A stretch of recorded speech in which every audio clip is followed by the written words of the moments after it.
ইসরায়েলকে $100 কোটি বেশি অর্থের অস্ত্র সহায়তা দিতে পরিকল্পনা জানিয়েছে যুক্তরাষ্ট্র। নতুন এই অস্ত্র চালানের মধ্যে থাকতে পারে ট্যাঙ্কের গোলাবারুদ, মর্টার শেল, কৌশলগত সাঁজোয়া যানবাহন সহ আরও সামরিক সরঞ্জাম। কংগ্রেসের এক প্রতিনিধি জানিয়েছেন, নতুন এই প্যাকেজটি এখন আইন প্রণয়নের অনুমোদনের অপেক্ষায় রয়েছে।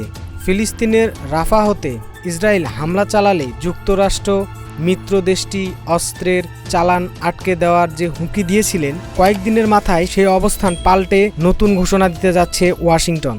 গাজার সীমান্তবর্তী রাফাহ শহরের পরিকল্পিত ইসরায়েলি হামলা নিয়ে সম্প্রতি মতবিরোধের জেরে ইসরায়েলের বোমার চালান আটকে দেওয়ার কয়েকদিন পর অবশেষে এই অস্ত্র প্যাকেজটির খবর সামনে আসে। প্রতিবেদনে বলা হয়, জো রাইডেন প্রশাসনের কমপক্ষে 2 সপ্তাহ ধরে ইসরায়েলের বেশ কয়েকটি অস্ত্রের চালান আটকে রাখে। এদিকে অস্ত্রের নতুন এই প্যাকেজের বিষয়ে মার্কিন কংগ্রেস আনুষ্ঠানিকভাবে জানিয়েছে রাইডেন প্রশাসন। মূলত এই সহায়তা প্যাকেজটি ইসরায়েলের পাঠানোর আগে কংগ্রেসের অনুমোদন নিতে হবে। নাম প্রকাশ না করার সত্ত্বে কংগ্রেসের একজন সহকারী জানিয়েছেন, যুক্তরাষ্ট্রের অস্ত্র নির্মাতা প্রতিষ্ঠানের কাছ থেকে এসব অস্ত্র সংগ্রহ করা হবে এবং এর দাম $100 কোটি বেশি। সম্প্রতি প্রতিরক্ষা সহায়তা হিসেবে কংগ্রেসের যে $95 বিলিয়ন প্রস্তাব পাশ হয়, তা থেকেই এই অস্ত্র সরবরাহ করা হবে।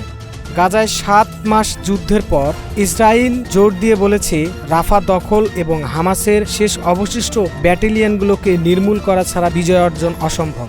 আর এমন অবস্থার মধ্যেই ইসরায়েলকে আরও $100 কোটি অস্ত্র সহায়তা দেওয়ার বিষয়টি নিয়ে রাইডেন প্রশাসন সামনে এগিয়ে চলেছে বলে খবর মিলল।